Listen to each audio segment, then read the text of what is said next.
À Rennes, le sprint est lancé pour faire exploser l'utilisation du vélo. Nouveaux aménagements, nouvelles pistes, Aménagement sécurisé, séparé des voitures. nouveaux usages. En métro, on met 30 minutes. Moi, j'ai un vélo électrique, je mets 20 minutes. La bicyclette, c'est la reine. 18% cette année de trafic cycliste supplémentaire. Une aubaine pour certains, mais un cauchemar pour les défenseurs de la voiture. Le vélo, on ne peut pas tout mettre dessus, on ne peut pas mettre ses courses complètement. Avant de chasser la voiture, il faut qu'on offre des solutions crédibles aux gens. Sur les voies partagées, la cohabitation est parfois compliquée avec les voitures, les bus On peut passer un cycliste sous nos roues sans l'avoir vu. et les piétons. Je crois que ce qui me revient plus aux oreilles, c'est ces cyclistes qui circulent sur les trottoirs. Mais les deux roues ne sont pas toujours exemplaires. Moi, c'est les vélos qui me font peur, paradoxalement, voilà. S'ils franchissent le feu rouge fixe, c'est une amende de 135 €. À Rennes, quand le vélo rayonne, c'est toute une petite économie qui s'emballe On a fait plus de 50% en fait de progression. et des militants qui s'enflamment. On avait été sollicité, mais trop tard. On avait fait des propositions qui n'ont pas été écoutées. Avec son plan vélo, Rennes va-t-elle passer le grand braquet ?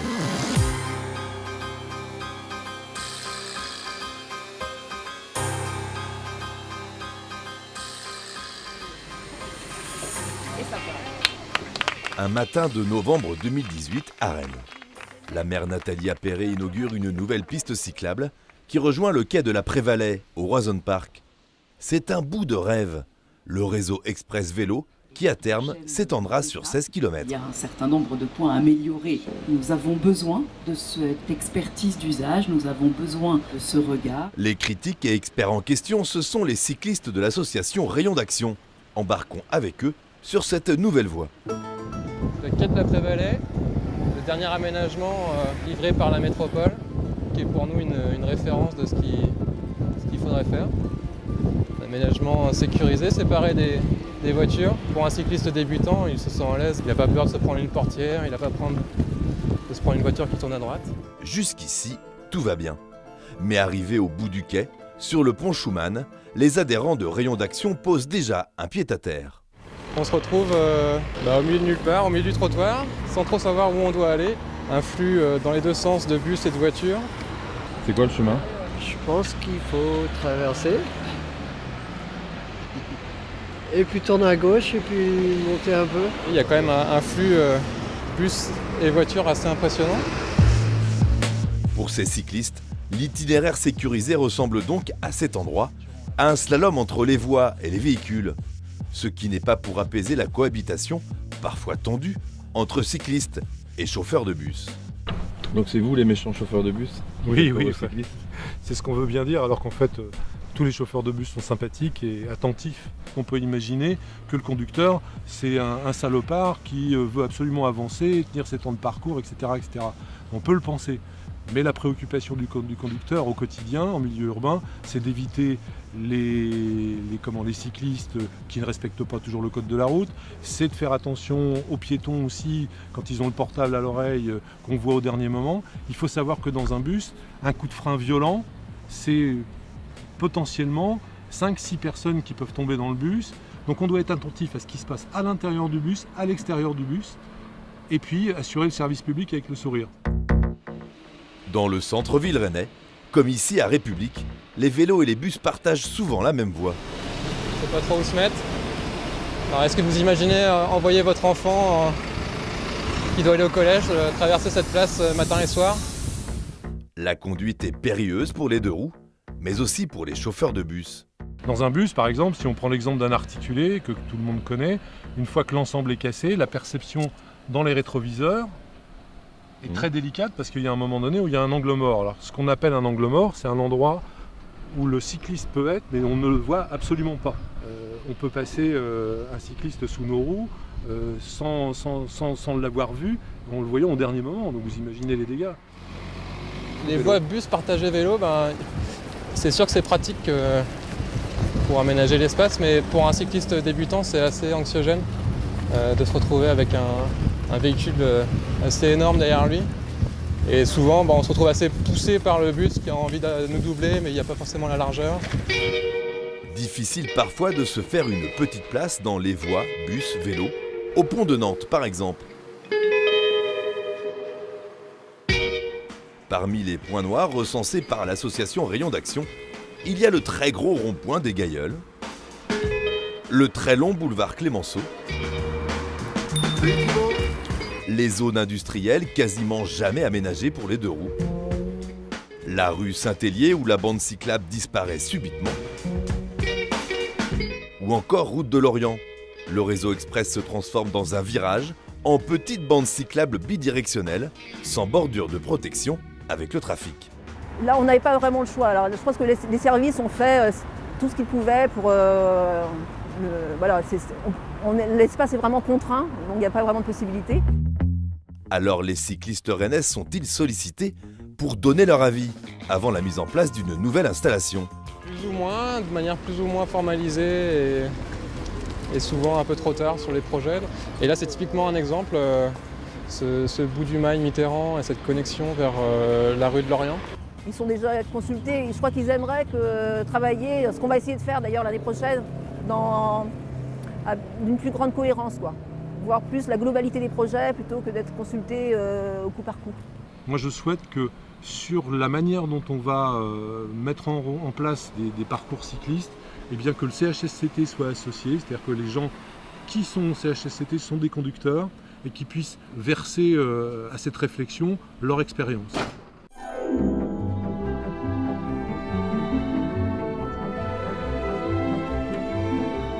Certains aménagements, comme le boulevard de Chézy, font l'unanimité chez les cyclistes rennais, y compris dans les rangs de l'opposition municipale. C'est les Champs-Élysées du cycliste ici, c'est vraiment royal, c'est large, c'est long, c'est en continuité, on peut aller très loin d'un côté comme de l'autre. Donc ça effectivement c'est un aménagement qui fonctionne très bien pour les cyclistes. L'élu cycliste a tout de même quelques critiques à formuler. Au niveau des aménagements, il y a des choses très simples qu'on ne fait pas ou pas assez. Par exemple, éviter les rocailles en bord de bande cyclable, éviter aussi par exemple les coussins berlinois qui sont très dangereux quand on est cycliste. Une bordure entre la voie réservée aux voitures et la voie vélo à double sens, c'est l'aménagement à privilégier, quand c'est possible, pour le commandant Philippe Léon, le référent vélo de la police nationale. Moi qui suis pratiquant cycliste, l'idéal est une piste cyclable bien séparée de la chaussée. On dit que la route se partage et là le partage il est vraiment matérialisé par quelque chose de concret. Mais le partage de la route au quotidien tourne parfois au cauchemar pour les cyclistes. Alors certains d'entre eux diffusent leurs mésaventures sur Twitter, comme cette mère de famille sur le chemin de l'école. Vas-y, arrête-toi, Augustine, il y a la voiture. Vas-y, tu peux passer. Le plus célèbre des cyclistes rennais, c'est Corentin. Et son compte Le Vélo n'existe pas. Équipé d'une caméra embarquée, cet ingénieur filme son trajet quotidien domicile-travail pour témoigner des mises en danger qu'il subit. Sa collection de vidéos est impressionnante. Queue de poisson, dépassements dangereux, voitures qui se déportent, stationnement ou circulation sur la piste cyclable, des bus qui le frôlent, et même refus de priorité par un véhicule de la police. Justement, filmer des automobilistes et les diffuser sur Internet, est-ce légal, commandant? Tant que vous ne tenez pas la caméra à la main, je vois pas ce qui vous interdit de filmer. Il y a même, je vois même dans mon club, l'AS Romillet Cyclisme, des gens qui mettent des petites caméras sur leur vélo. C'est pas interdit. Sur la voie publique, vous pouvez filmer n'importe qui à partir du moment où vous ne rentrez pas dans l'intimité de la personne. Certains internautes rennais ont choisi de positiver, comme le lycéen Cyclops, qui recense les derniers aménagements et nouveautés liés à la pratique du vélo. Sur Twitter, on retrouve aussi avec humour, sous le hashtag GCUM, garé comme une merde, des photos d'automobilistes sans gêne. Pour un stationnement sur une piste cyclable, vous risquez une amende de 136 €. L'asso Rayon d'Action est aussi très présente sur les réseaux sociaux. Récemment, elle a fait plier la métropole rennaise, qui voulait faire payer l'accès au parc vélo de la gare. Un rétropédalage annoncé quelques heures avant un rassemblement prévu par les bénévoles de Rayon d'Action. Ceux qui sont sur les réseaux sociaux, ils ont un regard assez fort en fait sur les aménagements mal conçus. Donc pour moi c'est intéressant parce qu'on peut réagir tout de suite, quoi. On peut rectifier quand c'est possible, quoi. Pas toujours évident, avec ces militants de la cause cycliste exigeants, parfois impatients. Quelquefois il faut être au taquet, quoi, faire de tour. Donc on apprend à aussi relativiser et puis se dire que voilà, quelquefois quand il y a des erreurs, on les récupère et c'est pas forcément la peine de crier au loup tout de suite, quoi. Un mercredi soir, à l'atelier de la Petite Reine. Ici, on pratique l'auto-réparation. Comme les 1200 adhérents de cette association, Marie a payé une adhésion annuelle de 20 €, grâce à laquelle elle peut utiliser les outils de l'atelier pour entretenir sa bicyclette un peu vintage. Je découvre tout en fait. Je connais pas du tout les câbles, comment changer les roues, donc là j'apprends et puis après je pense que ça se fera au fur et à mesure, quoi. Les vélos en vente, les câbles de vélo. Nicolas voit défiler des vélos en mauvais état, parfois victimes collatérales de la cohabitation compliquée vélo-voiture. Facilement, toutes les semaines, il y a quelqu'un qui vient avec soit un vélo avec un guidon tordu ou une roue qui est complètement voilée parce que une voiture n'a pas fait attention en manœuvrant. Parfois, c'est carrément des refus de priorité aussi, des délits de fuite. Les délits de fuite, ça arrive assez souvent aussi. Parce que parfois, il y a des automobilistes qui ne se rendent même pas compte qu'ils roulent sur quelque chose. Ça arrive. Bon, je sais pas comment ils font, mais ça arrive. Mais il est aussi parfois témoin de scènes plus bienveillantes. Là aujourd'hui, il y a quelqu'un qui est venu avec une autre personne. La personne était rentrée avec sa voiture, était rentrée dans le vélo, donc la route est complètement morte. Elle a pris sa responsabilité, elle est venue, elle a payé la cotisation de l'autre personne. Quand ça se passe comme ça, tant mieux. Voilà. À Rennes, les cyclistes représentent 16% des accidentés de la route. L'année noire, c'était en 2016, avec le décès de 4 cyclistes sur Rennes Métropole. Ceux qui utilisent quotidiennement leur vélo ont pratiquement tous connu des incidents dus au comportement dangereux d'automobilistes, de chauffeurs de bus ou de piétons. Une voiture qui n'a pas vu que j'arrivais dans son angle mort sur la droite qui m'a coupé la route. C'est quoi ? Un mois d'arrêt. Typiquement, c'est le cas le plus fréquent d'accident. Ouais. Des voitures qui vont tourner à droite, qui vont couper la bande cyclable sans mettre leur clignotant, sans regarder leur rétroviseur, et faucher le cycliste qui roule dans son droit sur son aménagement cyclable. La voiture a longtemps été reine dans la capitale bretonne. Mais dans les années 80, le maire Edmond Hervé opte pour la piétonisation du centre-ville. C'est la fin du tout voiture. Il faut alors encourager la marche, les transports en commun ou le vélo. Rennes est la seconde ville française à avoir proposé un système de prêt ou location de vélos dès 1995. Des bicyclettes que vous pourrez louer tous les jours de 9h à 19h, moyennant une caution de 1000 francs et une photocopie d'une pièce d'identité. Une opération destinée à promouvoir l'utilisation des 2 roues dans la cité qui compte aujourd'hui 115 km de pistes cyclables. Des pistes cyclables comme celle de la place de Bretagne et son drôle de compteur. Alors c'est ce qu'on appelle un éco-compteur et c'est un objet de communication, on peut le dire. On est à 1106, ce qui est assez moyen quand même. Mais bon, le temps n'est pas formidable aussi. On sait que la météo, ça a un effet quand même sur la pratique cycliste. Oui, l'objectif, c'est 160 000, ce qui est affiché là. Mais pour le mois. En moyenne, 3500 vélos passent ici chaque jour. Si l'utilisation du vélo augmente depuis plusieurs années, il ne représente encore que 5% des déplacements des Rennais. La marche arrive en tête, puis la voiture et les transports en commun. La ville de Rennes poursuit donc sa politique XXL en faveur du vélo, ce qui ne plaît pas à tout le monde. Pour l'association 40 millions d'automobilistes, c'est une erreur de chasser la voiture du centre-ville. On est allé trop loin et ça doit se voir vis-à-vis du commerce ou d'autres choses. Ça doit certainement avoir il y a un manque d'attractivité désormais du fait de ne pas pouvoir se garer. D'un autre côté, le vélo, on ne peut pas tout mettre dessus, on ne peut pas mettre ses courses complètement sur le vélo, ou alors c'est une vie, on ne mène pas la même vie que les autres, quoi. Le collectif des automobilistes dénonce le manque de stationnement pour les habitants venus de l'extérieur de Rennes. On a déjà supprimé pas mal de parkings à Rennes. Ça devient vraiment un handicap pour les usagers. Tout le monde ne pourra pas prendre sa voiture demain, c'est pas possible, on n'a pas la capacité, le réseau qui peut l'accueillir. Tout le monde ne pourra pas prendre le bus ou le vélo parce qu'il y a des gens qui sont cardiaques, il y a des gens qui doivent aller faire des courses, il y a des gens qui doivent aller chercher les enfants. Donc toute la finesse de l'analyse et toute la finesse de la politique publique qu'on doit mettre en œuvre, c'est d'offrir des solutions aux gens. Et avant de chasser la voiture, il faut qu'on offre des solutions crédibles aux gens. Sinon, on va juste les énerver et on va leur pourrir la vie. Imaginez les déplacements futurs dans la métropole. C'était l'objectif des ateliers de concertation. 1500 participants, plus de 230 propositions. À en croire les élus, la guerre vélo-voiture n'a pas eu lieu dans les débats. Jamais dans les débats, mode contre mode. La voiture contre le vélo ou le piéton contre le vélo.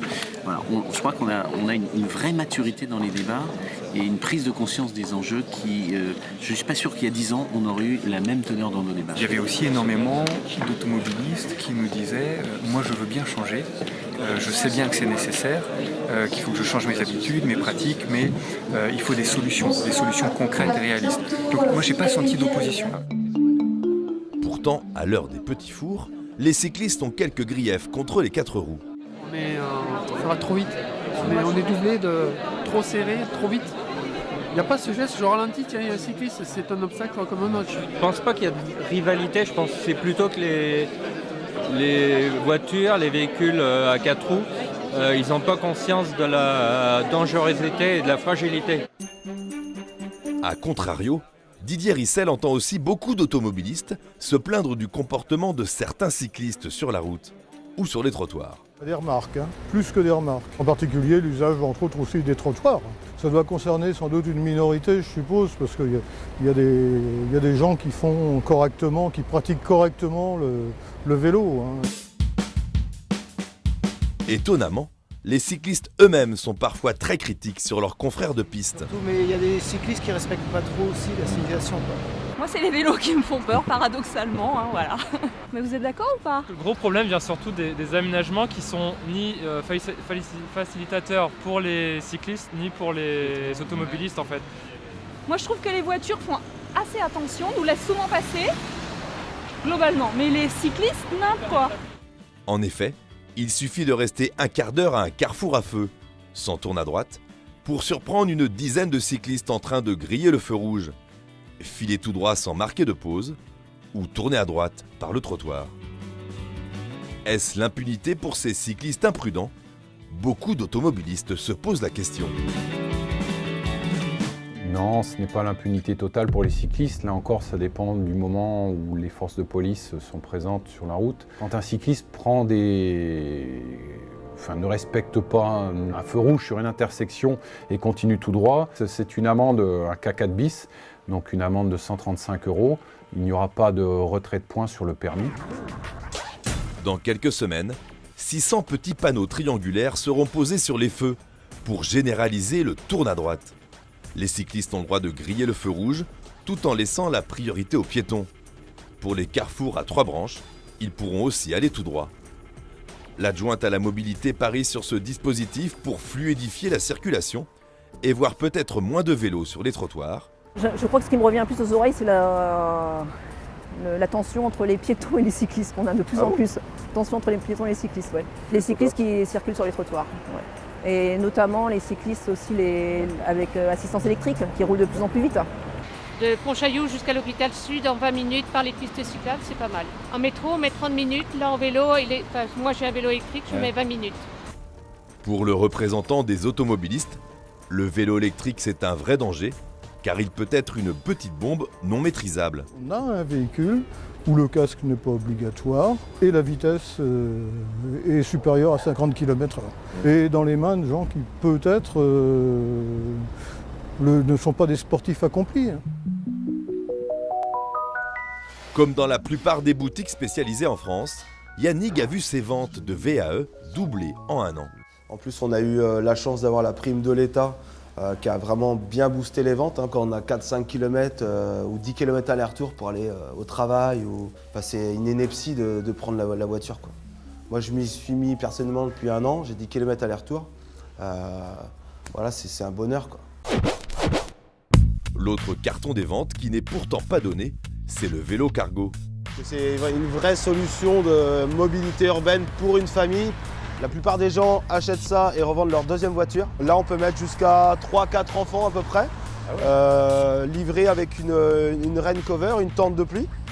En général, les enfants, ils adorent. Et un budget, on est entre 4 et 5 000 euros pour quelque chose de sérieux. Après, effectivement, vous allez trouver des choses à 2 500 euros, mais qui vont avoir des batteries avec une faible durée de vie, des moteurs pas forcément fiables.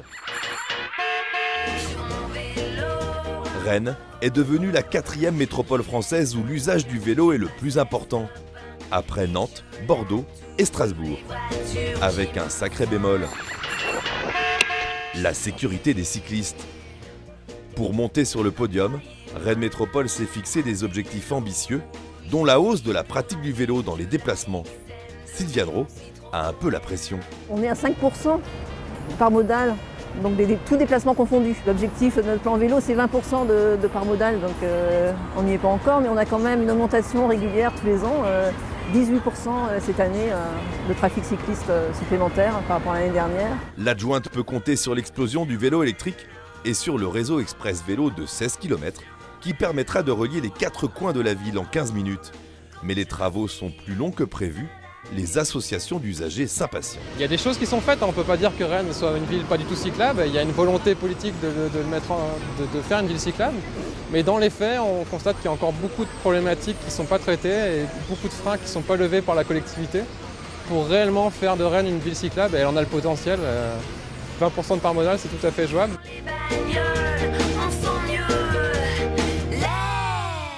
Bon, vous en faites un peu du vélo quand même? Ah, moi ça m'arrive, oui, sur les îles. Sur les îles, parce que je n'ai pas envie de me confronter avec les voitures. Donc ça m'arrive d'en faire à Ouessant, par exemple. Ah là, vous êtes tranquille. Ouais. Tranquille, voilà.